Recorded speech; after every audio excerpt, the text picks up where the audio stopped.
ಅದ್ರ ಬೇರು ಇಲ್ಲ ಐತೆ ಸರ್. ನೀವು ಕೊಟ್ಟಿರೋದು ಇಲ್ಲಿಗೆ ಸರ್.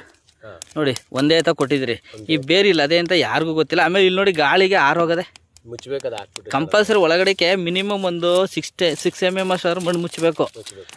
ಈ ಥರ ಒಂದೇ ತ ಬಿದ್ದರೆ ಇಲ್ಲಿ ಬೇರೆ ಅದೇ ಅಂತ ಗೊತ್ತಿಲ್ಲ. ಒಂದೇ ಬೇರೆ ಇದ್ರೆ ಸುಟ್ಟೋಯ್ತದೆ. ನೀವು ಯಾವತ್ತೂ ನೀವು ಇಷ್ಟು ದೂರ ಕೊಡಬೇಕು ಆಯ್ತಾ. ಚೆಲ್ದಂಗೆ ಕೊಟ್ರೆ ಭಾರಿ ಒಳ್ಳೇದು ಹಿಂಗೆ ರೌಂಡ್ಗೆ ಅದಾಯ್ತಾ. ನೋಡಿ ಯಾವಾಗ ಇಲ್ಲಿ ಸುಳಿ ಎಲ್ಲ ಈ ಥರ ರೌಂಡ್ಗೆ ಆಗಿ ಈ ಲೈನಲ್ಲಿ ಉಳ್ಕೋತಾವೆ, ಇದರಲ್ಲಿ ಉಳ್ಕೊಂಡಿಲ್ಲ. ಯಾಕೆ ಅಂತ ಹೇಳ್ತೀನಿ. ಇಲ್ಲಿ ನೋಡಿ ಫಸ್ಟು ಇದು ಗೊಬ್ಬರ ದೂರ ಕೊಡಬೇಕು. ಇಲ್ಲಿ ಏನೂ ಇಲ್ಲ, ಎಲ್ಲ ಹೊಟ್ಟೋಗದೆ. ಆಯ್ತಾ. ಈಗ ಆಗೋಗಿದೆ. ನೆಕ್ಸ್ಟ್ಗೆ ಸರ್ ಮಾಡ್ಕೊಳಕ್ಕೆ ಹೇಳಿ ಈ ಸುಳಿ ಎಲೆ ಇಲ್ಲಿ ಎಷ್ಟು ದೂರ ಇದೆಯೋ ಇಷ್ಟು ದೂರ ಗೊಬ್ಬರ ಕೊಡೋಕ್ಕೆ ಹೇಳಿ ಆಯ್ತಾ. ಇದಾದಮೇಲೆ ನೋಡಿ ಇವೆರಡು ಯಾಕೆ ಉಡ್ಕೊಂಡಿಲ್ಲ ಅಂದರೆ ಇದರಲ್ಲಿ ಬುಡದ ಮೇಲೆ ಇದೆ ನೋಡಿ, ನೀರು ಆ ಕಡೆಗೆ ಡ್ರೈ ಆಯ್ತದೆ. ಆ ಗಿಡದು ಈ ಕಡೆಗೆ ಬರ್ತದೆ, ಆ ಗಿಡದು ಆ ಕಡೆಗೆ ಹೋಗ್ತದೆ. ಇದು ಆ ಕಡೆ ಹಳ್ಳದಲ್ಲಿ ಬಸ್ತೋಯ್ತದೆ. ಸೊ ಇದು ಸುಳಿ ನೆಟ ಬರ್ತದೆ ಅಲ್ವಾ, ಕರೆಕ್ಟಾಗಿ ಬರ್ತದೆ. ಅದೇ ಈ ಲೈನಲ್ಲಿ ನೋಡೋಣ ನೋಡಿ, ಡ್ರಿಪ್ಪು ಹಳ್ಳದಲ್ಲವೆ ಎಲ್ಲವ ಇದೆ ನೋಡಿ. ಇಲ್ಲಿ ಬನ್ನಿ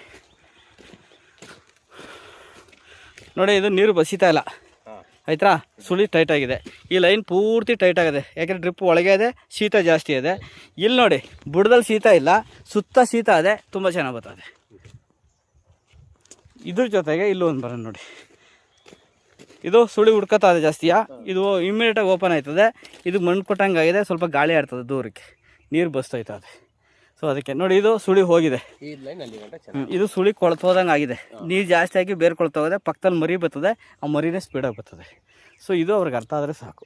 ಇನ್ಮೇಲೆ ಯಾವಾಗ ಗೊಬ್ಬರ ಕೊಟ್ಟರು ಇಷ್ಟು ದೂರ 1.5 ಅಡಿ ದೂರ ಇಷ್ಟು ದೂರ ಕೊಡೋಕ್ಕೆ.